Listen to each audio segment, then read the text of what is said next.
So Warren's not going to say anything? Okay. I think we are ready to rock and roll. So welcome everybody to the next in the series of the webinars that we've been running, I think since it was last year. We're talking about all things agility and all things not agility. And today I'm really, really excited about the topic, specifically around culture. We have a guest from the US who I'll introduce shortly. It is the first one of the series in 2022. I can't believe that we're already at the end of February. Yeah, it's already March. Can you believe it? So it's interesting to see. So yeah, so for those that don't know me, I'm Biaz de Gregorio. I'm a partner at IQ Business. I look after the Agile team of over 33 consultants where we do coaching, training, and consulting. We run a series of webinars. We've been doing it for the last 6-7 months, around every month.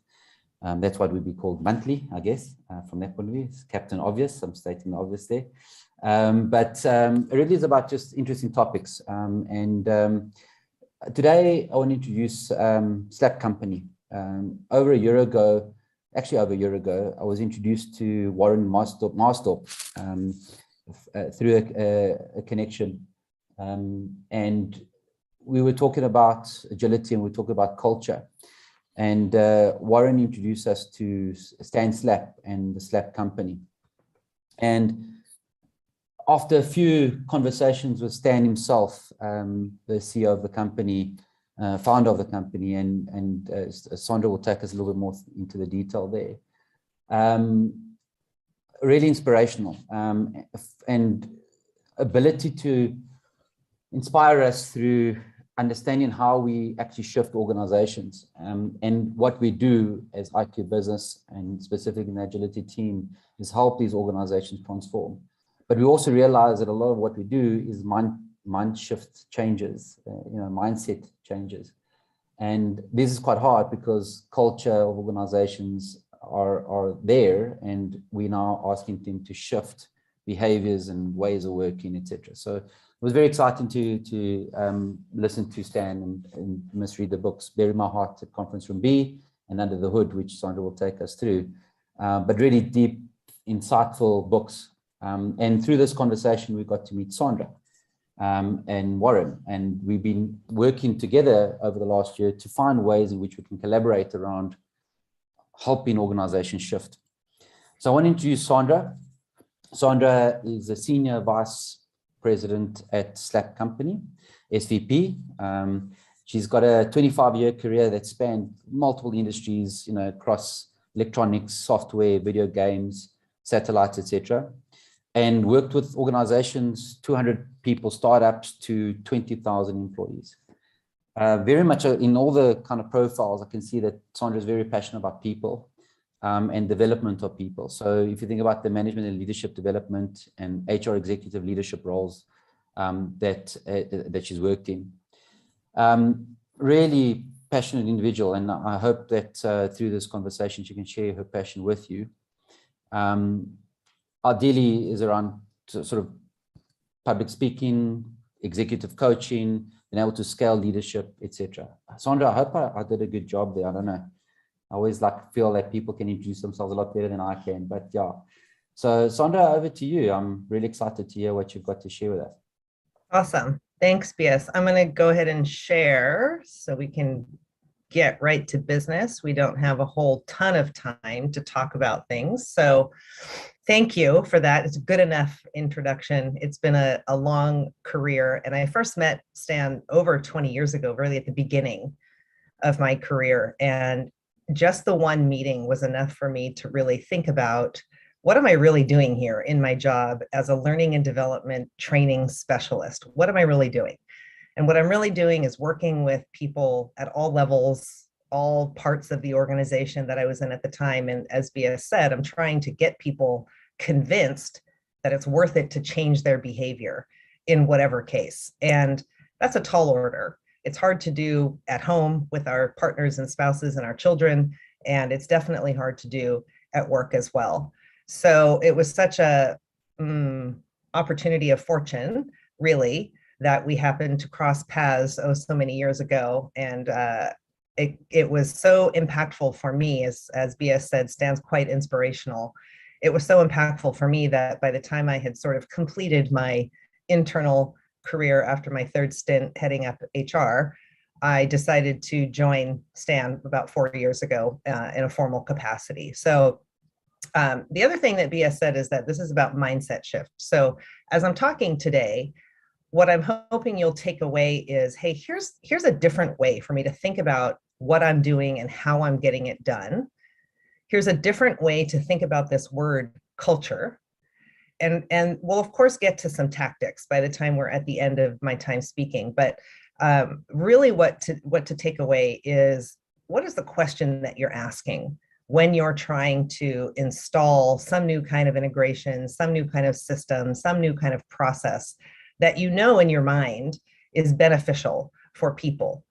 So as I go forward, we can also keep this lovely picture of Stan himself in your mind. This is Stan Slap, company named after himself. The two books that he's written, Bury My Heart at Conference Room B and Under the Hood, that BS mentioned. Bury My Heart at Conference Room B is really targeted at people who are managers, whether they are people managers, whether they are titled leaders within an organization. And that book really addresses the fact that as a manager, you hold the greatest burden of the company. And you hold the greatest burden in that your job requires you to put the company first. And what that means on a day-to-day basis is that managers everywhere are sometimes or often or frequently asked to at least compromise, maybe subordinate, maybe even violate their own personal values. And the obvious examples of that would be if you have to do a retrenchment. You didn't become a manager to take opportunity away from people. You became a manager to create opportunity for people. Maybe you're not able to give somebody a living wage. Maybe you're not able to give somebody the development that they need. And those things can really, it's death by 1,000 paper cuts, as they say, that in your capacity as a manager, you're unable to live in all those hours that you're working for this company on behalf of its performance and its success for its shareholders. All those hours you're having to perhaps spend not living as yourself. And so Bury My Heart at Conference Room B provides a roadmap to really achieving personal fulfillment and professional success without having to compromise one for the other, because there is a way. The second book, Under the Hood, is really all about this thing called culture. And it's the first time, really in the history of business, and since this word has been around, that there's a usable definition of culture. It's something that you can get your arms, your heads around and take action so that you can ensure the strategies that you put in place, the plans that you put in place will actually get adopted by the people who make up your employee culture. So obviously today we're going to be diving much more into that. Now, as a company, what we like to say is that we are making the business case for humanity. And what that means more specifically is two things. We stand very deeply and passionately against any time one person causes another person to feel small. And we stand very deeply and passionately against the marginalization or diminishment of a human being. And the reason that that is so important is, look at the world today. The world is crazy. It's weird. People are taking stands that are unreasonable. They are having amazing divisiveness in their own families. And a lot of it is because they're searching for certainty. They're searching for anything that feels like they can have a foothold and an opinion and something that they can count on, even if it's something that maybe isn't right, maybe isn't the right thing to do. And why we care about this so much is because every human being has to have a job. Most human beings have to have a job. And we spend at least a third, if not a half, of our waking hours in service to an organization. And during that time, we are all asked to put the organization's, the company's priorities first. And if that puts us into this emotional state of having to be one person while we're at work and another person once we return home to the people who are really depending on us, our partners, our children, our families, our communities. We're also citizens of nations. But if we're returning home, having not lived the way we want to live at work, that's kind of a crime. We shouldn't have to be asked to do that as human beings. This is our one precious life, as Stan likes to say. You don't get these hours back, ever. And so to be present, we want to show that there is a way. There is a way that we don't have to pay that price. And we have been very, very fortunate to have been in business for over 20 years in over 40 countries. And because we are a business, it's not enough to just say, hey, we can make your people feel good. We have to prove that your people feeling good, your people living as they are, who they are, how they want to live, also produces business impact.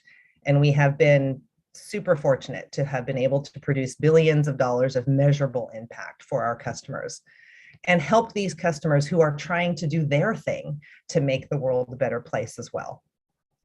BS, is everything okay? You came on camera. Okay, good. Thank you. I will carry on then. One of the things that makes us special, I think, as a company is this Latin phrase, which is the mantra of the London School of Economics. I did not study Latin. I am going to trust Google when Google tells me that what this phrase means is to know the causes of things. So when we're trying to solve a problem and we don't go far enough to understand the cause, our solution probably won't be sufficient. It may cause some temporary relief from whatever the problem is, but we really need to get underneath and understand the cause. So I'll go back to what Bia said about the mindset shift, because it starts now.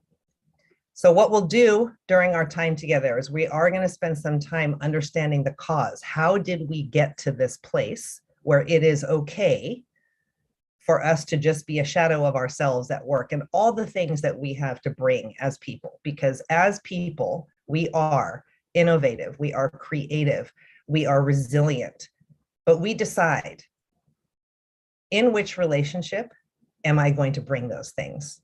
And we have pretty specific criteria on how we decide if we're going to bring all the gifts that we have to give. And so particularly at work, we need to think about what is a culture and what can we do as managers, as peers, what can we do to help gain and sustain our culture's commitment? Now, commitment is a big word. Culture is also a big word, but we'll get to that in a moment. Commitment is a big word.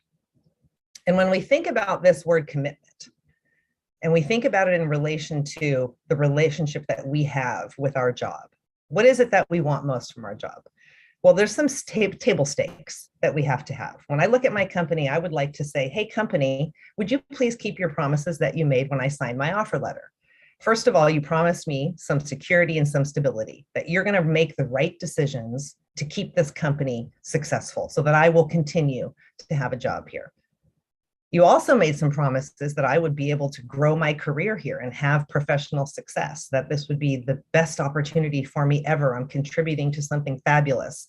We're a solid business and we're going to be here for a while. And if I have those things, I'm more likely to give my commitment. I'm more likely to show up and do a little bit extra and to do the things that my company is asking me to do. That will enable me to commit to my company. Now, what my company most wants from me is the same thing. My company wants my commitment to do all of these things. So they say, do your job, please. You signed a letter, you made an agreement. This is a contract. We are going to pay you X dollars for you to fulfill X position. And so please do your job. And what that means is, yeah, you're going to have to put this company first. And we also expect you to be able to manage yourself. So if you're having a problem, say something about it. If you want to develop a certain skill, go talk to your manager about it. You have a responsibility in this equation too. And that's fair. And also the company will say to us, bring your passion, bring to us everything that you are as a human, because we know how capable you are. And that sounds really simple and easy. The difficulty is that the company is in control. The company is the dominant party in this relationship. And that makes it a little bit more complicated, because how can we feel truly committed when there actually is a power relationship here? When people actually do sit in judgment of one another, that makes it complicated. And so we have to keep going here to understand what is the cause, how did we get here? It all makes logical sense. When a company starts, they say, let's build a structure that will enable us to have business success. That's the point of us being here, right? So we're going to put into place all this architecture, this construct, all the operations that are necessary. We'll create the departments, the systems, the processes. We'll make sure that there's resources available on budget lines so that people are able to do the work that we need done so that we accomplish our strategy. That's the whole point. So once we have this structure created, then we're going to go find people. We're going to find the people with the right skills, with the right competencies, and we're going to say, look, everything's perfect here, right?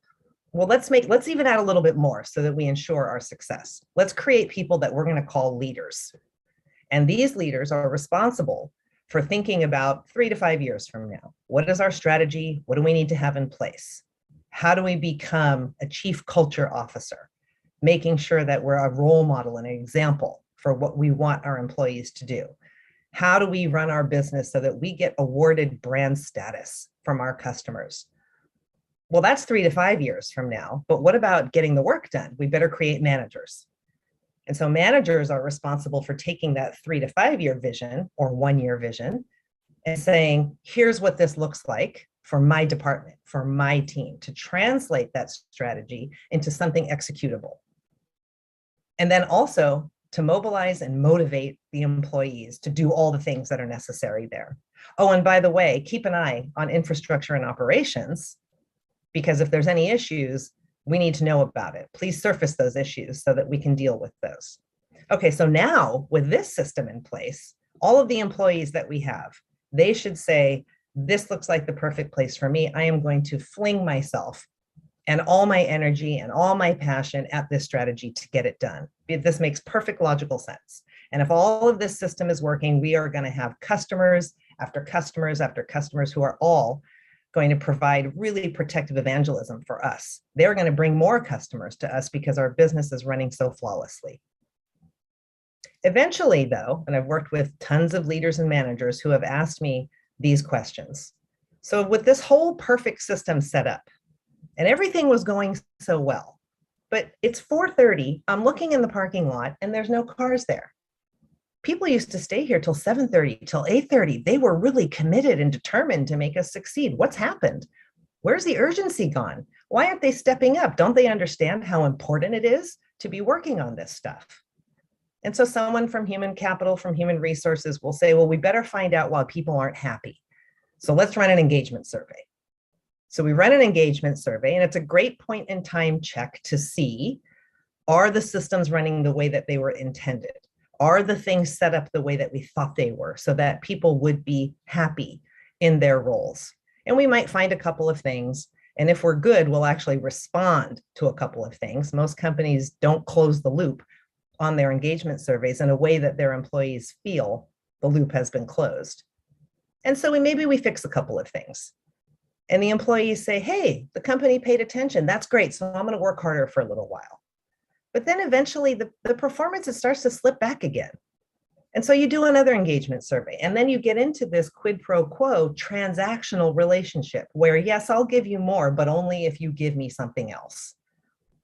And that doesn't work for the long haul. So what's going on here? Because this seems to make sense, but for some reason, we must be missing something. One thing that we're missing is that leaders spend a ton of time, a ton of resources, and a ton of effort planning a strategy. They go out and look at the industry, they look at the market, they look into their organization, and they say, okay, if we can get A, B, C done, then we'll be ready and positioned for what happens in 2024. We'll be ready for that. And they spend a lot of time behind closed doors, making up all these great plans. And often what they forget is that a strategy can't just be planned well, it has to be implemented well. And it gets implemented by the people, the employees, that employee culture. They're the ones who have to be convinced it's worth their time and effort to go and do the things that are necessary to accomplish this strategy. And if your culture wants something to happen, look, when people are determined, when people believe, They will move mountains to make something happen. But if for whatever reason the culture doesn't believe and therefore doesn't want it to happen, it's just not going to happen. It's not going to happen the way you intended, for the budget you intended, on the time scale that you intended, and it won't happen to the level of effectiveness or impact that you wanted it to happen. If the culture decides that, it's just not going to happen the way you want it to. So we have to understand, how does the culture decide? What does the culture use in order on a day-to-day basis to say, I'm going to do something different than I did yesterday in order to help this strategy along? So we've made a bunch of assumptions in business over decades, maybe even over centuries. We've made lots of assumptions. Two that are important for us today. The first is that we assume that just because there is an intellectual, logical business case, that people are going to be inspired and motivated to their core just by the business case. The second thing is that we then say, when we get into the situation, if people aren't performing, well, they just must not understand how important this is. And when we think those two things, that sends us down a certain course of action. And it's not the right course of action. So this is starting the mindset shift. If we keep doing the same things and keep getting the same non-results, we've got to be missing something. There must be something different that we can do. So let's talk about culture now and what we can do to gain their commitment. Culture is a word that in 2014 was the most searched word. People looking for definition, people looking for, how do I get my arms around this? What do I do to impact it? It seems like it's really important. I better understand it. 8 years later, people still aren't quite understanding the definition of this word. And when Stan went to do this work, he got a team of 23 people to vet, to research, to validate. And these people were really smart people, PhDs in anthropology, neuroscientists, psychologists, people from the Oxford School of Business, who looked at this definition and said, this thing makes sense. So let's talk about what a culture is, how it forms, and how it works. The first thing to realize is that a culture is made up of people. When you use the word culture, you're talking about the people. And every person wants to live better. I want to have a better tomorrow than I had today, than I had yesterday. And that means a whole lot of different things. It might mean partly financial success, mental well-being, emotional success, a better job. It might mean living in a different place, being able to take care of my family. Whatever that definition is, it all falls into the words, I want to live better. As soon as you have a group of people, you have a culture. Hard stop. And the way that that culture is functioning at that moment is simply, how do I remain a protected member of this group? And you can think about yourself. Whenever you join a new team of people, you look around and you try to suss out, who are the people that I'm joining here? How do I fit in to this group? That's your first priority. How do I stay in this group? Now, let's assume that this is a group at work, since that's what we're talking about. At work, as I said, you have a hierarchy. So that adds complexity to this relationship. You have a leader who sits in judgment of you and decides, how much money are you going to get? What assignments are you going to get? And so now my concern as a member of this group also becomes, how do I survive in this group, under this manager, and at this company? What are the rules of engagement here? So the company says to every leader and every manager, hey, here's our strategy and here's our values. So can you please take that, translate it, communicate it to your teams, and make sure that they're motivated and inspired to do their hardest work here. We're counting on you. We're counting on you to be able to do that. Now, most of these messages to the employee culture are heard, and the employee culture wants to have some surety, some certainty about those. Is that really going to happen? Are we really going to be able to do it? Does the company really mean it? So the culture hears those words with every unrolled strategy, with everything that gets requested from them. They then observe, does the company really mean that? And they look at all sorts of data points. manager behavior, leader behavior, peer behavior. They look at all sorts of things to decide, is what they're asking for going to be safe for me to do? Does it make sense for me to commit my energy, my effort, my brain, my hands, my heart to what this company is asking me for? Because usually messages from the company really just sound a lot like, hey, culture, work harder. Work harder for the benefit of our shareholders. Work harder to make sure that we're still here tomorrow. And again, we're resting on that assumption that that logical argument will be enough for people to bring their commitment and everything they have to offer. And so then it becomes necessary for the leader and manager to figure out, how do I translate this into, this is really going to help you live better, and not just live better outside the company because you're getting paid a salary, but actually live better inside the company in a way that you feel you can commit. So that's a real different way of thinking about, what is it that I need to provide for the people who work for me in order to get them to commit? Because if I just keep asking them to work harder, that's going to expire. They're going to give up. So what does this look like? How does this play out?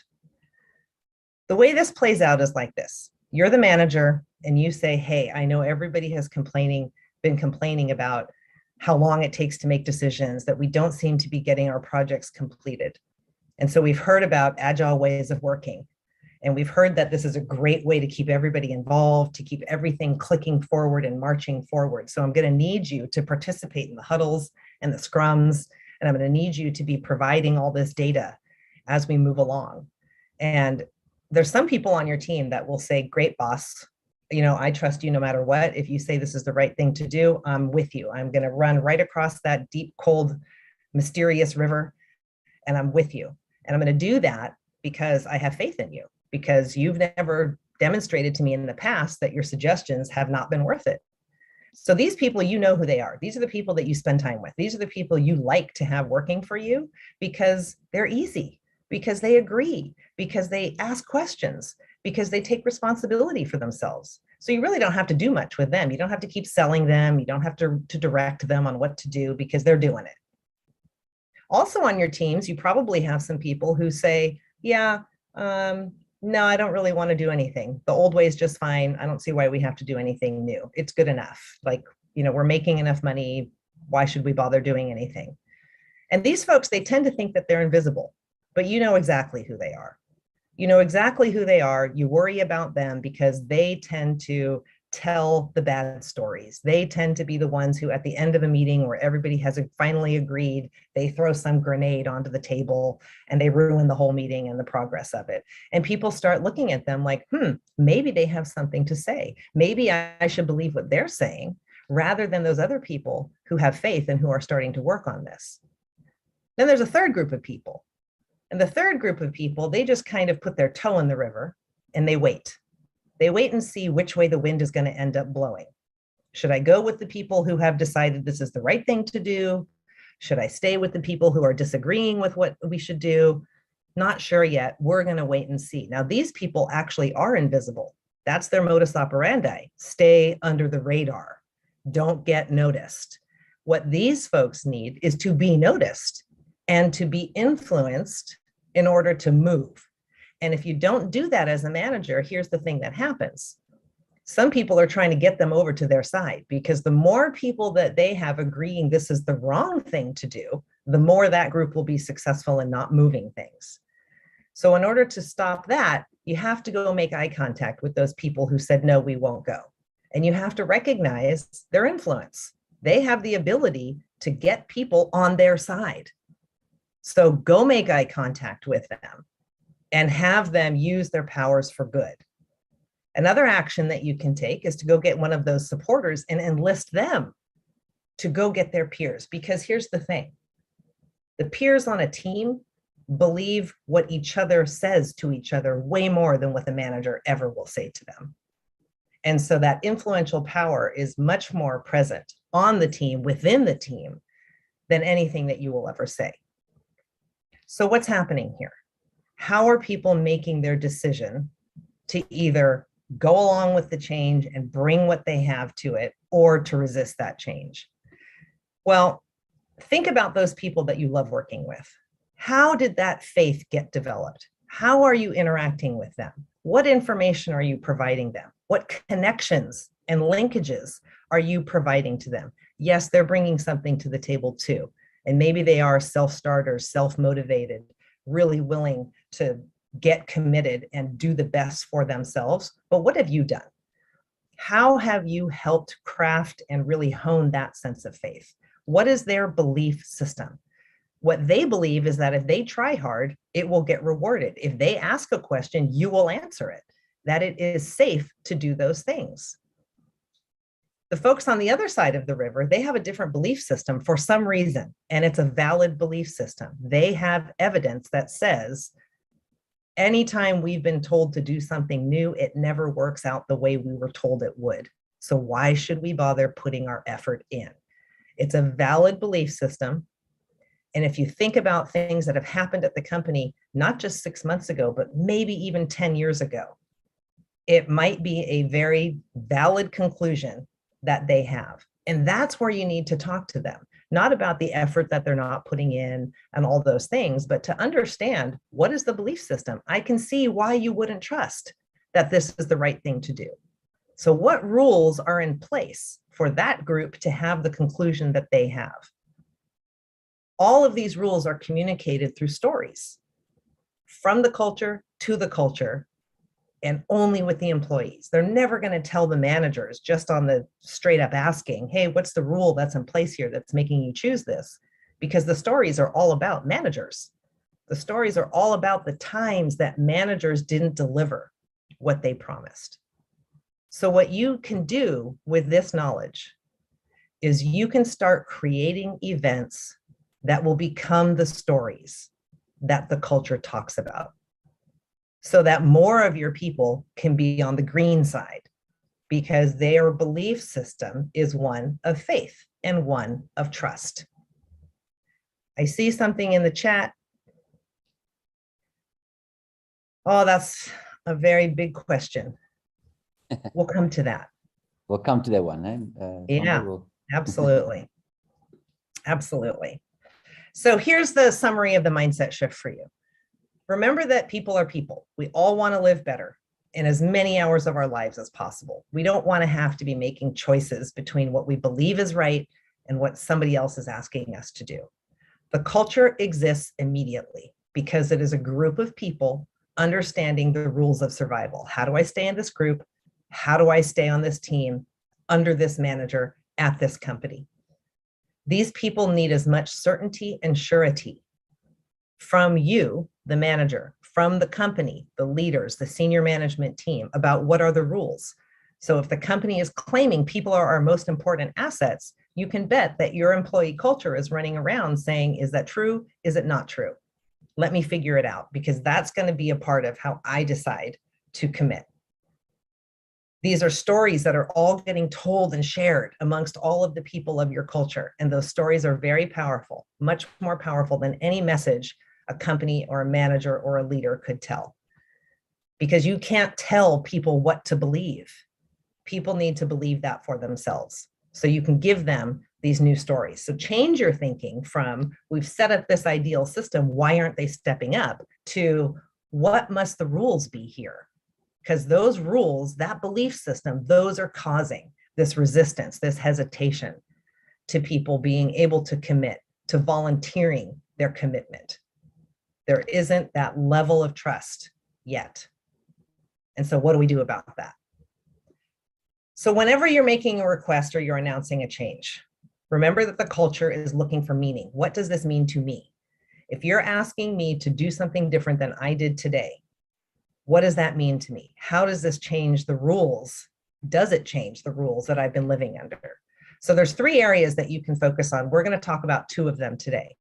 The first we'll talk about is, how good are you at setting context? And this isn't just your responsibility now. We'll talk about that in a moment. And then, how good are you at setting up predictability? Because nobody wants to go into a dark cave that's wet and damp and there might be a wild animal in there. Nobody wants to be that first person to go in there. So how do you set up context and predictability? First of all, employee cultures don't hate change. Change is uncomfortable, but it's not just change that we hate. It's not the actual thing that we're asking them to do that they hate. What they hate is, and what they worry about, is how the rules might change for them. Meaning I'm losing certainty about the way that I worked yesterday. Even if it wasn't great, it was certain. I knew what to do. I knew how to do it. Any new thing that comes up makes me question, will I still have the skills to do this? Because that is a survival threat. What if I become obsolete? Will I not be able to go to the same people that I always used to go to get things done? Will I have to be put on a new team? That is great uncertainty about how I'm going to operate every day and how I get to show up every day, because I'm familiar with people, they're familiar with me. Now I have to go through getting to know and being a member of a whole group again. That's hard. That's hard as a person. And then just ways of working that become different. Now I have to understand something differently. What I used to know intuitively, now I have to put effort into learning a new way of doing something. Do I really have the space? Does the company give me the space, the time to actually learn how to do something differently? So it's not just, it's the change that we hate. To understand the real cause, we have to go one level deeper, which is to say, this is what is worrying an employee culture when you're proposing a change to them. So we lose our perspective when a company proposes or a manager proposes, hey, let's do something new and different. We lose our perspective about how big or small this change might be. What else might change? Does everything change here? That's going to be really hard for me. It takes a lot of energy for me to deal with change. And so we want to provide context so that we avoid this threat of, I'm just being asked again to work harder. Because if that's the ask, I'm not really going to be willing to do it. So I need to answer these questions as a manager. Why is this happening and what does it mean? What does it mean to the culture?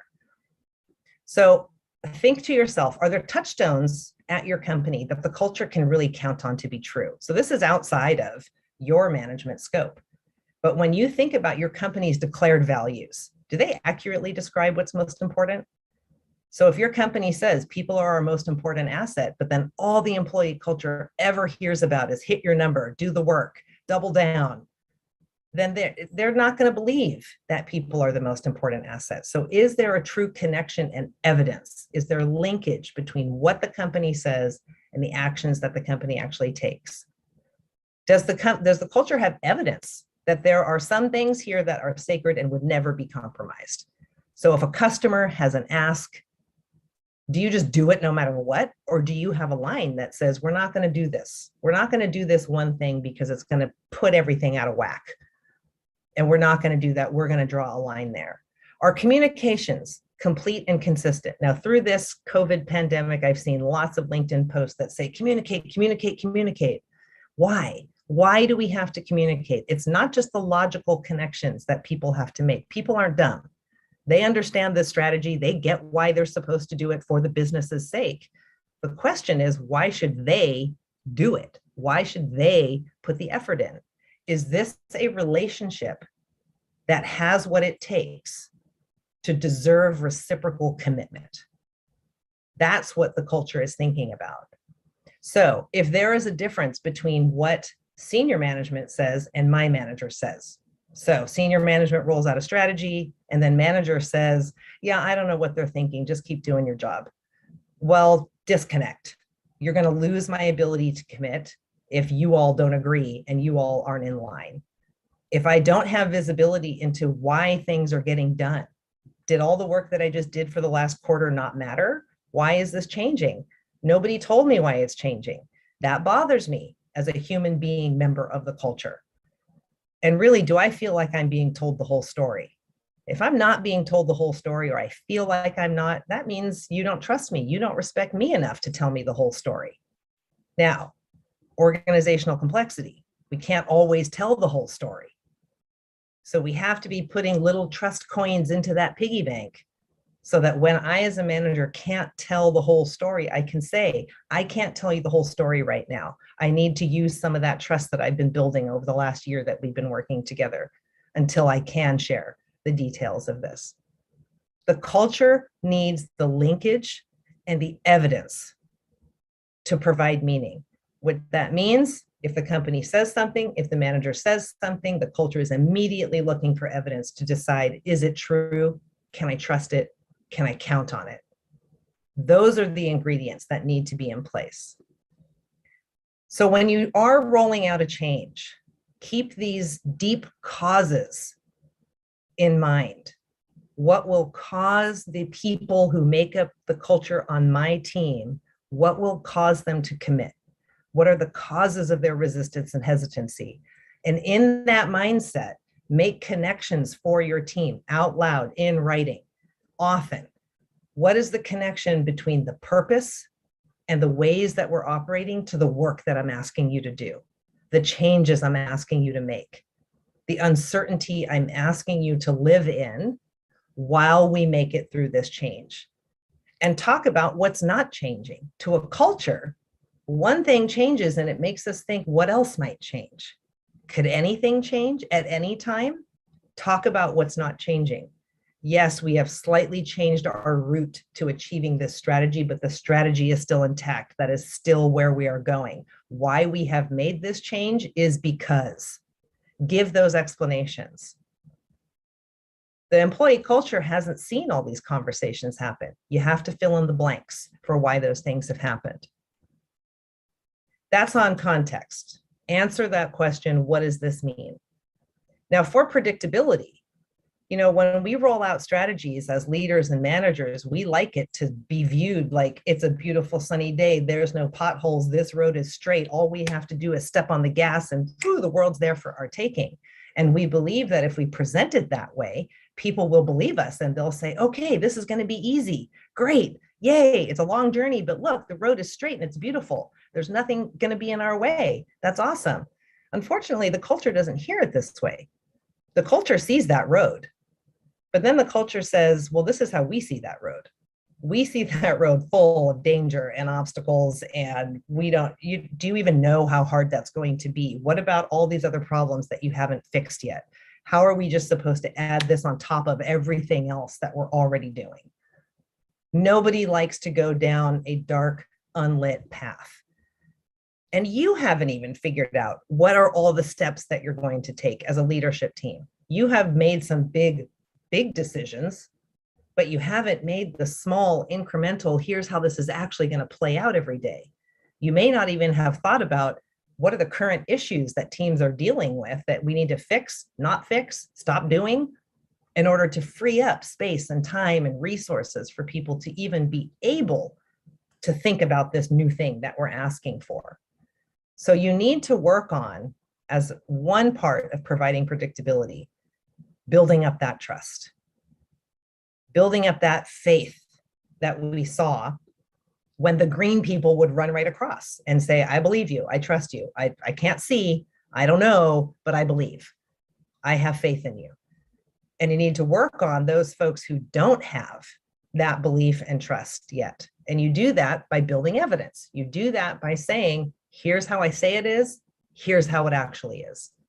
And those linkages have to be very obvious, even to the point of, remember 2 weeks ago when I said this? Well, this is me doing it now. And make that point very, very obvious, because remember, the culture is observing all the time, lots of data that you have control over of, data that you don't have control over of. And so the more that you can be very, very intentional and with discipline and out loud and very specific, the more that they'll realize with repetition that you are trustworthy, that the company is trustworthy, because as management, you are the company. You represent the company. So when you're addressing predictability, you're addressing what's happening next, literally tomorrow, what am I doing? What does that look like for me in my job very specifically is going to be different now that you have announced this change. That specificity that I give will help assuage some of the concern and the worry that I have. Will this even work? Will we be successful? So when a culture thinks about the possibility of a strategy being unrolled, is there even a history of success? So this is for you to think about. How high is this hill that you have to climb with your culture? Does your department, your company, your function have a history of success? That way you can get a bead on how much faith there is already. If you know that this company has unrolled 3 strategies that have been failures, you better be ready to talk to your culture about the fact that you know the last 3 have been failures. But this time, here's what we did differently. Here's how we thought about this differently. That's why you should have any trust in me at all that this is the right thing to do. Have things worked out the way that they were promised for your culture? Does your culture believe that this team, this company, this function is able to finish things that you start? Or are there just tons of unfinished things all over the place? And finally, does your team feel like anything could change here at any time? And that makes it just way too hard. I can't keep track. I can't keep track of all the things that we have to do. I don't even know what's happened to half the things that we started working on. Also consider how we operate together. So when people are in the room, do they all agree this is the plan? But then when they leave the room, they all go do whatever they're going to do anyway, and actually say that they're going to go do anything anyway? Does that happen? If that happens, you have to shore that up. Will your operations support the change? Are you doing enough to support the customer delivery that you're committing to? Is there time to have a 15-minute huddle that makes any sense? Do people come prepared to their huddles?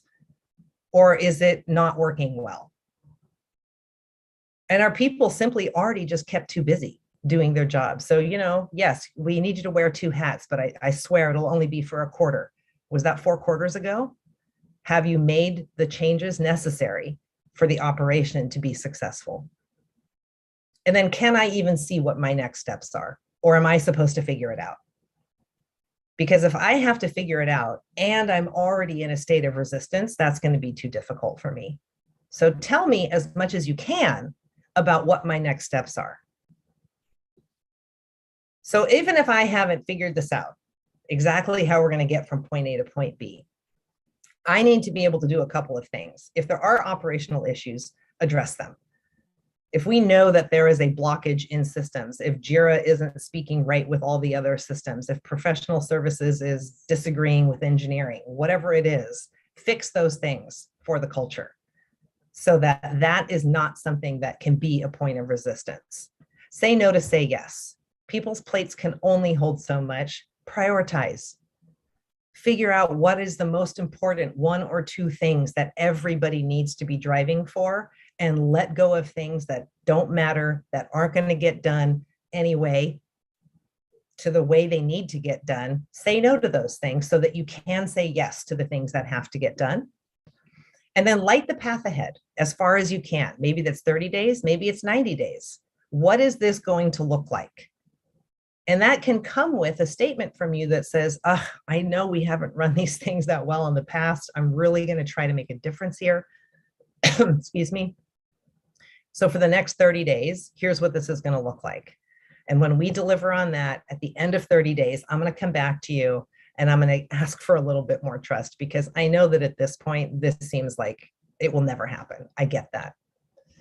But once you light that little bit ahead, people will be willing to go. And then you can do 30 more days, and then maybe 60 days, and then 90 days. So when all these messages came out on LinkedIn that said, communicate, communicate, communicate, this is what should be communicated about, and understand that what you're trying to affect, the cause that you're trying to affect, is what is making people resist or hesitate. And it has a lot more to do with these issues than it does with just saying the message again and again, because we have to do it for the business, for our survival, because it's coming down from on high. Those messages don't work. In fact, those messages work against you, because those are messages of how I need you to work harder for me, not just have the chance to live better. So this was a complicated little picture for you to think about. I personally like to have these images in my mind when I go back to an experience like this to say, what were the most important things that this person said? I can't remember. Well, here's a list. We're going to send you this deck. We have some opportunity to chat as well right now. I'm not going to read it to you because this is everything that we just talked to. If I could summarize it, in one thought, it would be to remember to be human first. Think about the people first, how they're operating in a group, how they're operating as an individual. What do you need in order to commit at this level? What would cause you to resist? Is it the uncertainty? Is it the feeling that you're not sure, that you can't quite put your trust and faith in this to the point where you want to commit to this? Commitment is hard between two parties. Somebody has to take the chance first. And because you are in the construct of an organization as a manager, that means that it's on you to do it first. So be a human first and a manager second. And that will be the end of the presentation part. And so now we have some time to take questions and talk about how you use this or to fine tune any of the things that you need to get fine tuned. So what do we have? We have, Sandra, first of all, I think as if Cara was in your brain, because she said vulnerability from leaders and people alike. I think she supplement predictability in the journey of building trust. We are all people at the end of the day. It's that whole thing about being human first, right? Just think about 100%. That. There's a couple of things that stood out. I think the context one, the one that's really, really powerful always is that communicate what is not changing. I think that's a critical one, right? And then from an agile perspective, like if you think about it, like, you know, we slightly different worlds, but the same, like prioritize, say no to say yes, prioritize because you can't do everything. And then also focus on small things like 30, 60, 90 days. Guess what? That's an agile mindset, right? To be able to do that. I've got a couple of questions from the audience because obviously I have many questions myself, but let me rather take it from the audience. So Megan, is that difficult question, right, that we started. How do we manage the disconnect between the employee culture and what the company asks from them? You know, as a manager, and when I work with individual managers, sometimes we have the great fortune of going in at the C-suite level and we can make kind of great sweeping changes in an organization. More often though, we're working directly with the manager who is looking upwards and saying, I'm in a really difficult position here because the company isn't doing what I need the company to do. I can't fulfill promises that I'm making to my employees on my team or even manage them the way that I want to manage them. And so the first thing would be, again, it's another mindset shift, which is even if you're not getting what you need from the company, you can still create this bubble of wonderfulness on your team. And you can do what you need to do in order to say, here's the skills I'm going to help my team develop. Here's the way my team is going to operate. So that even within a company that is chaotic, that is uncertain, I can create this bit of certainty and I can be a buffer between what my company is doing and what my team is doing. And that commitment is worth a lot. And people will then say, I want to get onto this person's team because they seem to have it together and they are all happy. Like, how does that happen at this company? So that's the first thing that I would say is still commit to your team. Now, how much does that cost you personally? That might cost you a lot to be that buffer between levels of management above you and the team below you. And so that becomes an issue of managing upwards. So on this thing of commitment, somebody's got to extend that olive branch first. So one of the things that you can do sort of in your defense is make sure that your goals on your team are super visible and that they are tough to achieve. And that you can then show to your company that by my method of management, I achieved this extra on the goal that I was given, on the goal that was set for me.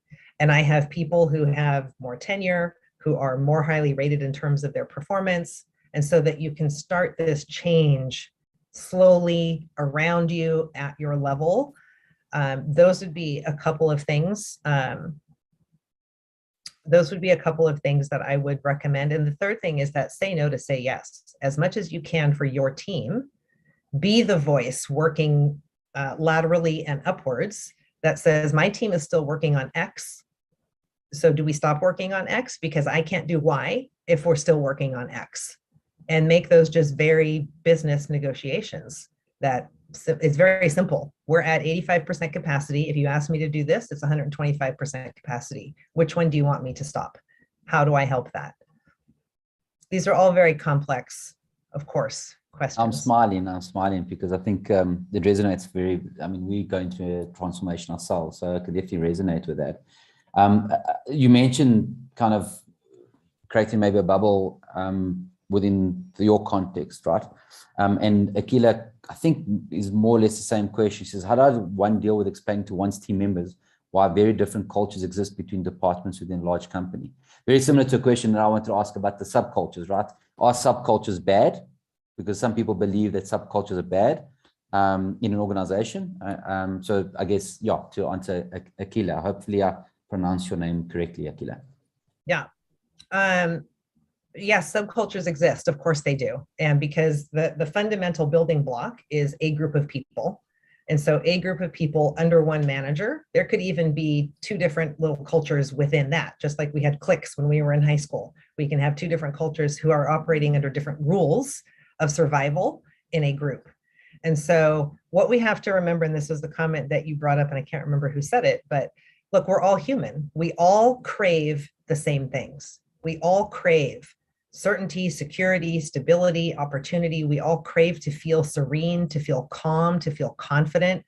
We all crave that. Now, we also may be adrenaline junkies at the same time, but at the root of it is that I feel confident in who I am and that I can be that person when I show up in whatever relationship it is.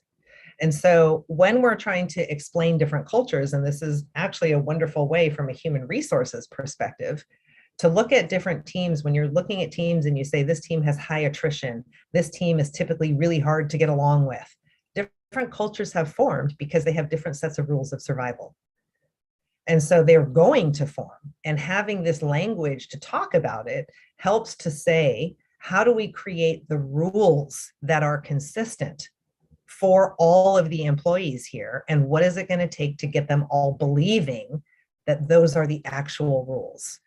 That's the action that we can take when we look at subcultures that might be less than helpful.